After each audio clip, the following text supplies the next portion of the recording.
எங்களை எப்படியாவது காப்பாத்துங்களே. நாங்க இப்ப பெபில்ல கஹட்டு பிட்டிய பெபில்ல குறுக்கந்தையில ஈக்கிறோம், வீட்டுல ஈக்கிறோம்.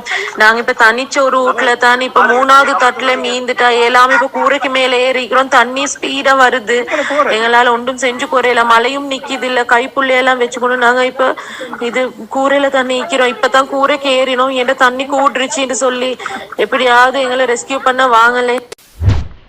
இலங்கையில மிகப்பெரிய ஒரு சுனாமி வந்திருக்கு.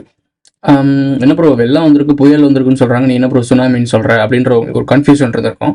பட் ஒரு சுனாமி எச்சரிக்கை முன்னாடி வந்துச்சு. இப்போ ஒரே ஒரு விஷயத்தை நல்லா புரிஞ்சுக்கோங்க. இப்போ இந்த வெள்ளமும் இந்த புயலும் இந்த சூரிய வழிகாற்றும் என்னெல்லாம் செஞ்சுச்சோ, ஒரு சுனாமி வந்துட்டு போனாலும் இதே பாதிப்பு தான் இருக்கும். அதாவது ஊருக்குள்ள மிகப்பெரிய சுனாமி வந்துட்டு போயிருந்துச்சு அப்படின்னா இதோட பாதிப்பு தான் இருந்திருக்கும். ஸோ கிட்டத்தட்ட இந்த இயற்கை பேரிடர் நடந்துச்சுல புயல், ஸோ இதோட பாதிப்பு வெறும் ஒரு சுனாமி பாதிப்போட ஒத்து பார்க்க முடியும். 9,000 இருந்து 13,500 கோடி வரைக்கும் இதுல செலவாயிருக்கும்னு சொல்றாங்க. அதாவது இந்த பாதிப்பு 45,000 பேர்கிட்ட இடமாற்றம் அடைஞ்சிருக்காங்க. அதாவது வீடு இல்லாம இடம் இல்லாம போய் முகாங்கள்ல போய் அடைவாங்கல்ல. ஸோ கிட்டத்தட்ட 50,000 வச்சுக்கோங்களேன். கிட்டத்தட்ட 45,000 சொல்றாங்க, பட் 50,000 வச்சுக்கோங்க எல்லாத்தையும் கணக்கெடுத்தா. 50,000 பேர் அவங்களோட இருப்பிடத்தை விட்டு வேறொரு இடத்துல முகாங்கள்ல அடைகிறாங்க. இதுல 150 பேர்கிட்ட இறந்துருக்காங்கன்னு சொல்றாங்க. அதாவது இப்போ வரைக்கும் இறந்தவங்களோட லிஸ்ட் எடுத்தோம் அப்படின்னா 130 சொல்றாங்க. ஆனா இது அதிகமாகத்தான் வாய்ப்பு இருக்கு. ஏன்னா அது நீங்க நல்லா நோட் பண்ணி பார்த்தீங்கன்னா நிறைய வீடியோ கிளிப்ஸ் நீங்க பார்த்துருப்பீங்க. வீட்டுக்குள்ள பார்க்கிங் பண்ணிருந்த காரு வெள்ளத்தினால அடிச்சு வெளியே போயிட்டு இருக்கு. பார்க் பண்ண வச்சிருந்த கார் வெளியே இழுத்துட்டு போகுது. ஸோ இப்போ ஒரு காரோட வெயிட்டு கிட்டத்தட்ட நீங்கள் யோசிச்சு பார்த்தீங்கன்னா டன் கணக்கில் இருக்கும். டன் கணக்கில் இருக்க காரே அலைக்கா தூக்கிட்டு போகுது அப்படின்னா சாதாரண ஒரு 100 கிலோக்குள்ள உட்பட்ட ஒரு மனிதனை எப்படி தூக்கி எரிஞ்சிருக்குன்னு யோசிச்சு பாருங்க. ஸோ மிகப்பெரிய ஒரு அழிவு நடந்திருக்கு இயற்கை அப்படின்னு நம்பப்படுது. அதாவது இயற்கை மூலயமா நடக்கப்பட்டுச்சுன்னு நம்பப்படுது. பட் நம்ம அப்படி 19 கடந்து போக முடியாதுல்ல. ஸோ அதை பற்றி டீட்டெயிலாக இந்த வீடியோவில் பார்க்க போகிறோம். வாங்க வீடியோவில் போகலாம். இப்ப நடக்கிறதெல்லாம் பார்த்தா ஏற்கனவே நடந்த மாதிரியே எனக்கு தோணுது. ஏன்னா இப்ப நடக்கிற மாதிரியே தான்.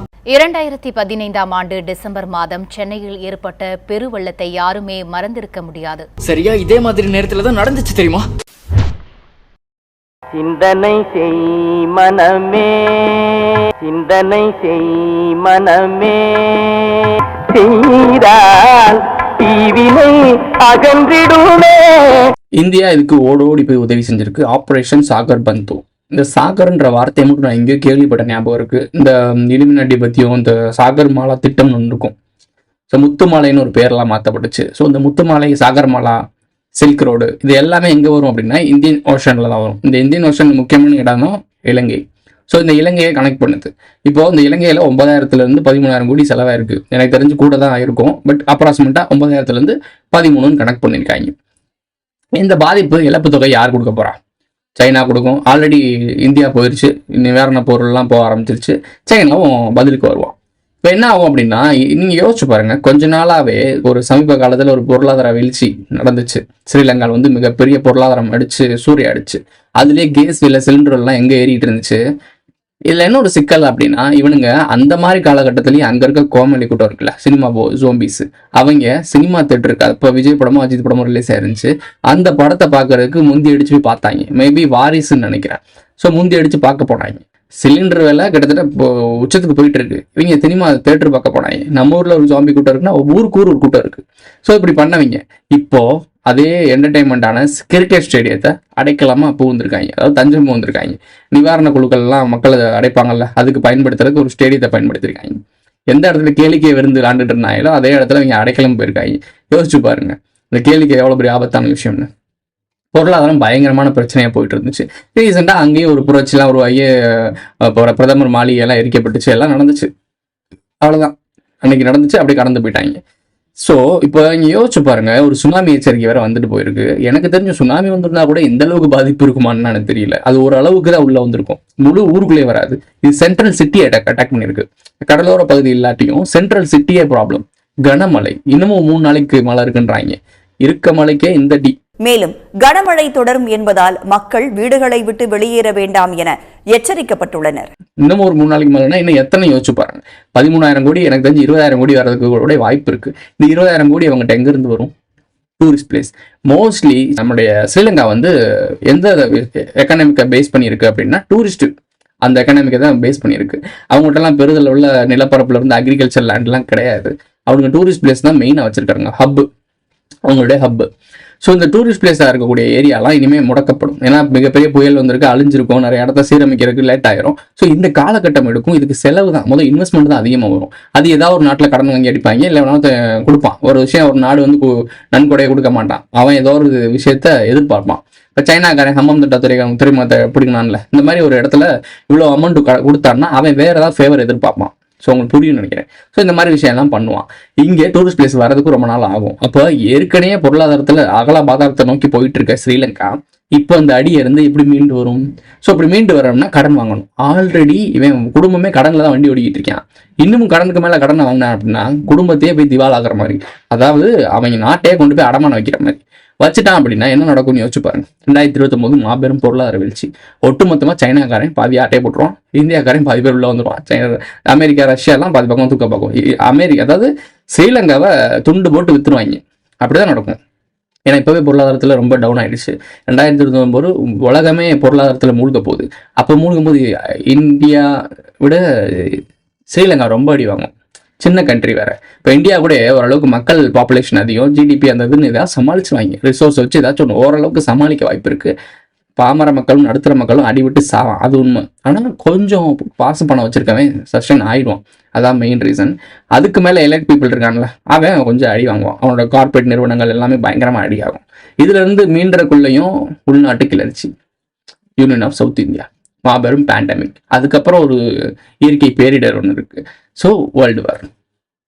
எவ்வளோ பெரிய கணக்கு போயிட்டு இருக்கு. இங்கே நம்ம இன்னும் என்ன பண்ணிட்டு இருக்கோம், சம்மந்தமே இல்லாத விஷயங்களை பேசிட்டு என்டர்டெயின் பண்ணிட்டு இருக்கோம். திரும்பவும் சொல்றேன், இருக்க லைஃப் ரொம்ப ஷார்ட் டைம்.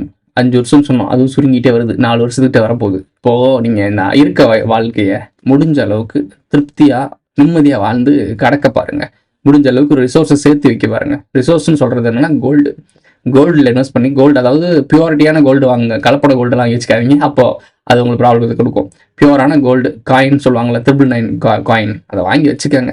நீங்கள் சஸ்டெயின் ஆகணும் அப்படின்னா, அந்த ஆட்டத்துக்குள்ள நீங்கள் இருக்கணும் அப்படின்னா, ஒரு கேம் ஆடுறான். அந்த கேமில் ஸ்டஃப் இருக்கவன் தான் ஜெயிப்பான். அதாவது தகுதி உள்ளவை தப்பி பிழைக்கும் அப்படின்னு ஒரு கோட் இருக்கு, உங்களுக்கே தெரியும். Survive of fitness. இந்த உலகமே அப்படிதான் எங்கிட்டு இருக்கு. வெளியவன் வாழ்வான், வீக்கானவன்களை ஒன்னா சேர்ந்து அவங்களை காப்பாத்திக்கிறதுக்காக கொண்டு வந்ததா சட்டம். காட்டில் இப்போ சர்வே பண்ண திறமை இருந்தால் தான் சர்வே பண்ண முடியும். சர்வே பண்ண முடியலன்னு நம்ம செத்து போயிடுவோம். ஸோ எல்லாருக்கும் இல்லை, லாஜிக்காகவே தெரியும். நம்மளுடைய ஒரு பர்த் இருக்கு. நம்ம இப்போ நான் ஹியூமன் உட்காந்து பேசிட்டு இருக்கேன் அப்படின்னா, அந்த ஸ்பெர்ம் செல்ஸ்லேயே போட்டி தான். ஸோ சர்வே பண்ணுச்சு. சர்வே பண்ணனால தான் இப்போ நான் உட்காந்து பேசிட்டு இருக்கேன். ஸோ சர்வே பண்ணலை அப்படின்னா இந்த நான் வந்திருக்க மாட்டேன், வெறும் கழிவாக போயிருப்பேன். ஸோ சிம்பிள், ஒரு சின்ன விஷயம், மனிதனுடைய ஆக்கத்தன்மையில இருந்தே போட்டி தான் இருக்கு. அதாவது சர்வே பண்ணணும், சஸ்டெயின் ஆகணும். அப்போ மனிதன் பிறக்கும் போதே போட்டியோட தான் பிறக்கிறான். அப்போ சாகிற வரைக்கும் போட்டி போட்டு தான் ஆகணும். ஸோ இந்த போட்டியான உலகத்துல போட்டி போறதுக்கு எவனுக்கெல்லாம் ஸ்டஃப் இருக்கோ அவன் தான் சஸ்டெயின் பண்ண முடியும். ஸோ அதை தான் தகுதி வெள்ளவி தப்பி பிழைக்கும்.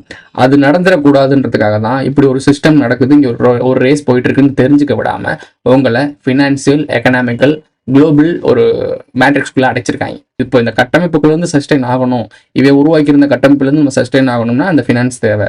ஆனால் உண்மையான உலகத்துக்கு காசு பணம் தேவையில்லை. உண்மையான உலகத்துக்கு ஞானமும் அறிவும் தான் முக்கியம், ஒழுக்கமும் தான் முக்கியம்.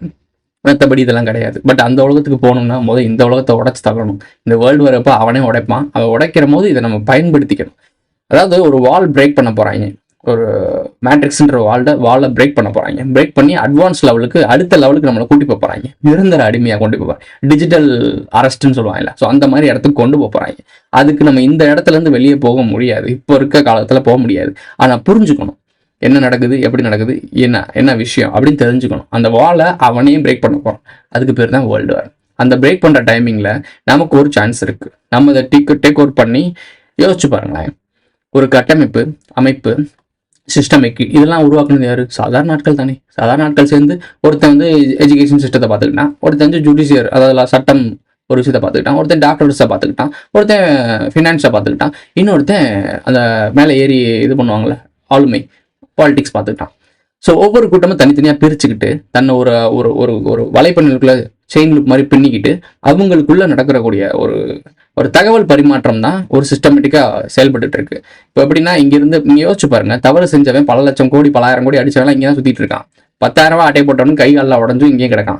ஸோ அப்போ அவங்களுக்கு புரிஞ்சிருக்கணும் சர்வே ஆஃப் ஃபிட்னஸ், எவங்கிட்ட என்ன நடக்குது, யார் எப்படி தப்பிக்கணும், எவன் வெளியே வரணும் அப்படின்றது அவங்களுக்கு ஒரு சிஸ்டமேட்டிக்காக இருக்கு. இன்ஜினியரிங் பண்ணியிருக்கானுங்க அவனுங்களுக்குள்ள அவங்க சஸ்டெயின் ஆகிக்கிறதுக்கு. அதாவது தவறானவர்கள் தப்பி பிழைப்பதற்காக ஒரு சஸ்டெயின் பண்ணுறதுக்கான ஒரு உலகத்தை உருவாக்கியிருக்காங்க. இதை அவன் பிரேக் பண்ணுவான். பிரேக் பண்ண டைமிங்கில் நமக்கு ஏற்ற மாதிரி இதே ஸ்ட்ரெச்சரில் இதே மாதிரி இல்லாட்டியும் இயற்கையோட சேர்ந்து வாழக்கூடிய ஒரு ஸ்ட்ரெச்சர் இருக்குது. அந்த ஆதி ஸ்ட்ரெச்சருக்கு நம்ம போகணும். அது ஒரு சான்ஸ் தான் இருக்குது. இந்த வேர்ல்டு வார்க்குள்ளே நீங்கள் அவேர்னஸ் ஆகி அந்த அந்த அந்த வாலை பிரேக் பண்ணி நம்ம அங்கிட்ட போகலை அப்படின்னா நிரந்தரமாக கொத்தடிமையாக மாற்றப்படுவீங்க. இந்த நிரந்தர உடன்பிறப்புன்னு சொல்லுவாங்கல்ல, அந்த ஸ்டேஜுக்கு போயிடுவீங்க. அவனுங்களுக்குலாம் கவலையே இல்லை. அரசியல்வாதிகளுக்கு எவனுக்குமே கவலையே இல்லை மக்களை பற்றி. அவனை பற்றி தான் கவலை. நம்ம சேர்த்து வச்ச சொத்தை எப்படி காப்பாற்றுன்றதான் கவலை. வேறு யாரை பற்றியும் கவலைப்பட மாட்டாங்க. நான் பார்த்த வரைக்கும் இந்த மக்களை பற்றி யாருமே பெருசாக கன்சிடர் பண்ணுறதே கிடையாது. அவங்கள தான் பார்த்துட்டு வாழ்ந்துட்டு இருக்காங்க. ஸோ நீங்களும் அப்படி வாழணும்னு எந்த ஒரு அவசியமும் கிடையாது. பட் உங்கள் ஃபேமிலினாச்சும் நீங்கள் சஸ்டெயின் பண்ணணும். நீங்கள் ஒரு ஆள் மட்டும் இந்த விஷயத்தை புரிஞ்சுக்கிட்டு இந்த சஸ்டெயினில் தப்பிக்க முடியாது. என்ன பண்ணணும் அப்படின்னா மற்றவங்களுக்கும் பகிரணும். கூட்டமாக வாழும் போது தான் பவர் அதிகம்.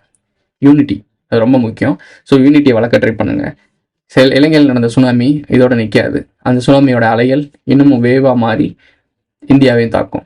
இந்த டிசம்பர் முடிவுகளையும் சென்னையும் இந்தியாவில் இருக்கக்கூடிய ஒரு சில மாநிலங்கள், தமிழ்நாட்டில் குறிப்பாக ஒரு சில இடங்கள்லாம் ஒரு ஆட்டம் காட்டிவிட்டு தான் போகும். எல்லாரும் சஸ்டெயின் ஆகிக்கோங்க. ஸோ எல்லாத்துக்கும் ப்ரிப்பேராக இருந்துக்கோங்க.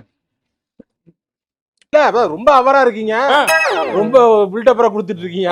அப்போ வர மாட்டோம் நாங்க. அசால்ட்டா இருப்பீங்க பாரு. அப்போ வந்து ஒரே மிதிச்சிட்டு போயிருவேன். இது எல்லாமே இயற்கையோட விளையாட்டு அப்படின்னு சொல்லி தான் நம்மளை ஏமாத்துவானுங்க. ஆனால் அதுக்கு பின்னாடி மிகப்பெரிய வணிகம் இருக்குது. சீ ரோட்டை கண்ட்ரோல் பண்ணும். இலங்கை வந்து இந்தியனோட ஓஷனில் தான் இருக்குது. ஸோ இந்தியன் ஓஷனை யார் மோனோபொலி பண்ணுறாங்களோ அவங்களுக்கு தான் அடுத்த ஒன் வேர்ல்ட் கவர்மெண்ட்டுக்கு பவர். ஸோ இந்த பவர் ஹப்புக்கு யாரெல்லாம் சண்டை போடுறாங்களோ, யாரெல்லாம் போட்டி போடுறாங்களோ அவங்க முடிஞ்ச அளவுக்கு அவங்க அந்த இடத்த தக்க வச்சுக்கிறதுக்கு எல்லா லெவல்லையும் வேலை பார்க்குறாங்க, இறங்கி வேலை பார்க்குறாங்க. ஸோ சயின்ஸ் அட்வான்ஸ் லெவலில் வளர்ந்துருக்கு. அவங்களால எதை வேணால் பண்ண முடியும். Cyber attack. இப்போ கூட ரீசெண்டாக டெல்லியில் வந்து ஆர்டிஃபிஷியல் ரெயின் வர வச்சாங்கல்ல. ஸோ ஆர்டிஃபிஷியலாக அவங்களால மழையும் கொண்டு வர முடியும். மழையை கொண்டு வர முடியும் அப்படின்னா புயலையும் கொண்டு வரதுக்கு வாய்ப்பு இருக்குல்ல, மேபி இருக்கலாம். ஸோ விழிச்சுக்கோ, பொழைச்சிக்கோ. இதோட இந்த வீடியோ முடிஞ்சிச்சு. சேனலில் மெம்பர்ஸ் ஆட் ஆகணும்னு நினைக்கிறீங்கன்னா ஜாயின் பட்டன் போட்டு விடுங்க. Super thanks. சூப்பர் சேட்லாம் பண்ணேன் எஸ்என்எஸ் தட்டி விடுங்க.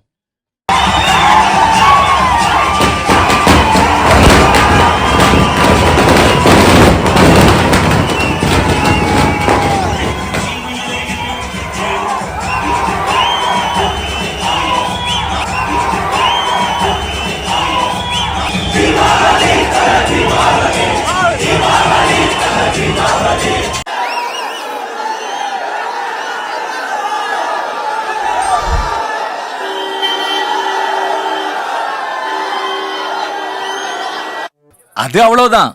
டைம் முடிஞ்சது. வா.